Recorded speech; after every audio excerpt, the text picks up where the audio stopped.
Hey Ray. Hey Sonia, hey guys. So have you ever been scared by an anime? When I was a kid, yeah, there was quite a few that shocked me. These days I can distance myself somewhat, luckily. Fair enough. So what have you brought along for us to look at today? Well, I'm not going to try and pronounce the original title to this, but it's called Higurashi When They Cry in the West. And a Higurashi is essentially a kind of cicada, in case you're wondering. Set in 1983, the series is based on a mystery game by 7th Expansion and takes place in a fictional rural village called Hinamizawa. The main character, Keiichi, moves to the town and befriends 4 female classmates. The town appears to be a normal, peaceful, rural village. However, during a celebration every year, some townsfolk are brutally murdered and others abducted. Keiichi is drawn ever deeper into this mystery and at times forfeits his life for reason. Now, we don't want to give too much away, but the story essentially loops and it slowly reveals more and more as the series progresses. Yeah, it requires the audience to be quite active. Yeah. And it's very much a murder mystery. Yeah, but on the surface, it's kind of like a harem rom-com. Yeah. So why did you choose this one? Well, that's kind of exactly why I chose it, because on the surface it's very different to what's going on underneath. Essentially, it's a bishoujo anime where many episodes cover the trivialities of regular life in the town and reflect Keiichi's changing relationships with his friends. There's an underlying sexual tension present as well, though it's not overt, which is nice. But this all serves to disarm the viewer. As the story progresses, we discover that each of his friends harbour secrets and sometimes become possessed. When they do, it's downright creepy. Yeah, possessed children are the creepiest. Yes.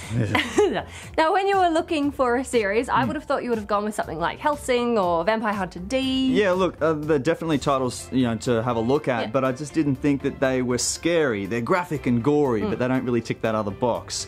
I could have chosen a whole host of titles, really, across the anime kingdom, but as you know, and many of our fans out there would know, that the format really has no boundaries. Animes such as Blood, The Last Vampire, or the psychological terror of Lane, Serial Experiments, or even the stalker film Perfect Blue are all contenders.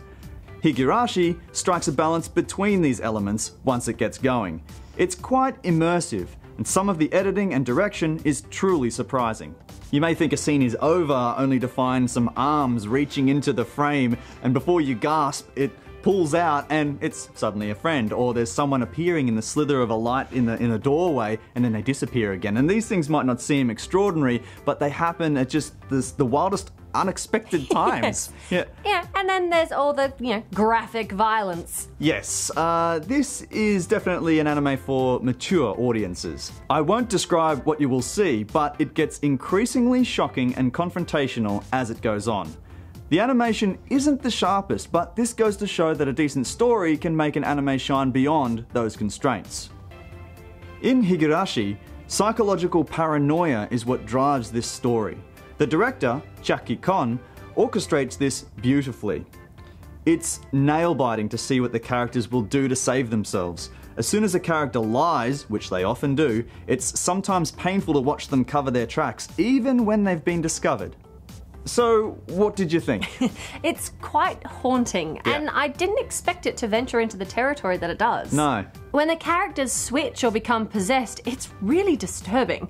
And there's a couple of scenes in particular that made me really squish my face, so that's always good in a horror. I thought the dialogue got a little bit repetitive in some places, especially with all the various loops that are happening. I think a lot of the elements could have been just stronger. It didn't need to be spoon-fed to the audience. But I still really enjoyed it, so it's a borrow. Yep, alright. Well, yeah, at first I wasn't sure if I was going to be able to sympathise with these characters and what they were going through at all, because Bishoujo is not something I'm sort of naturally drawn to. Sure. That said, I found myself wishing for some answers for their, these circumstances, these living nightmares they're caught in, and perhaps free themselves of the twists of fate, But I'm going to give it a borrow as well, because it's not the sort of thing you'd watch in a second viewing. I think it would reveal a lot of the pacing issues, and second season isn't as strong, and I just don't think it's everyone's cup of tea. And by tea, I mean blood. Of course. So have you got any other recommendations for this? Other than ones we've already mentioned, you could look at Mermaid Forest, Elfin Lied, Corpse Party, but if you just want something bloody and gory, it's not so much scary, take a look at Gantz, G-A-N-T-Z. It's excellent. Awesome. So just one more thing, Ray. Yeah. Who is this character that you've got going on here?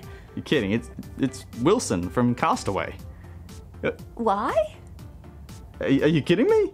That silently judging bloody volleyball is the stuff of nightmares, Sonia. It's the stuff of nightmares. But you do realise he's possessed your face, right? No, he's... What?